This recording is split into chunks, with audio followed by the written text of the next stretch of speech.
name's Louise Binder, and I'm a member of the steering committee of the International Community of Women Living with HIV and AIDS. And it's really thrilling to be at the International AIDS Society's 6th conference, scientific conference on HIV and AIDS, because really what we're hearing about for the first time is a revolution in prevention technologies and methodologies that could very well save the lives of millions of people, and particularly millions of women and girls. We finally are learning on an evidence base that prevention can be achieved by putting people on treatments, as well as, of course, saving the lives of those who need those treatments, and that also pre-exposure prophylaxis will also help women to be protected from this disease. So in theory and in principle, we can actually end AIDS with the information at this conference. Unfortunately, these technologies, these tools that we have finally discovered will only really be museum pieces, something to look at to show what might have been done for a whole sex, that is women, including girls, unless we have the opportunity for those women and girls to access and control the use of these technologies, which at the moment women and girls cannot do. And they cannot do this because they do not have sexual rights in most of the parts of the world. And those sexual rights are withheld from them because they don't have power, and they don't have money, and they don't have political cachet.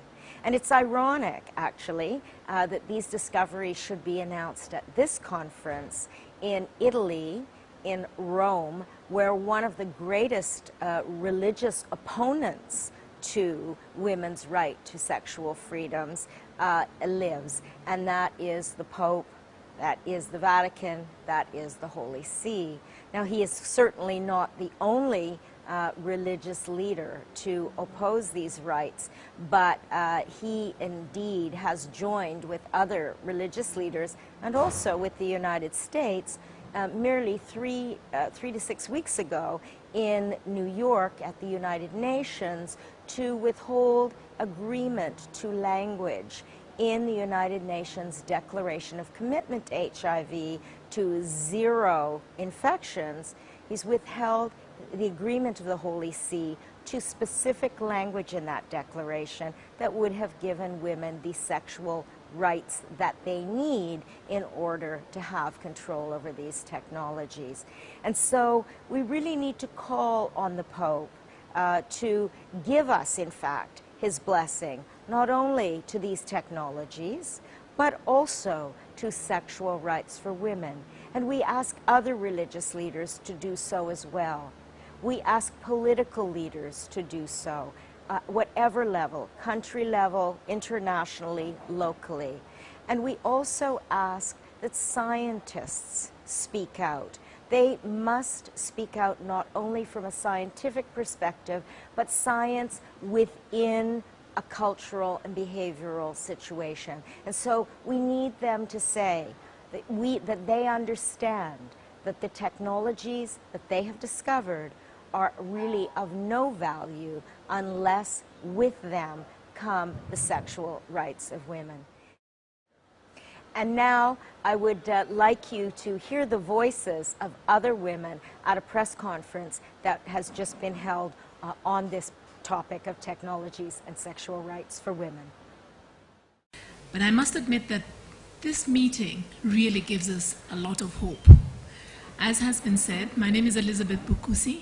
I'm an obstetrician gynecologist, and I'm passionate about women, and I don't apologize for it at all. I believe that women must have a voice. Women must have options.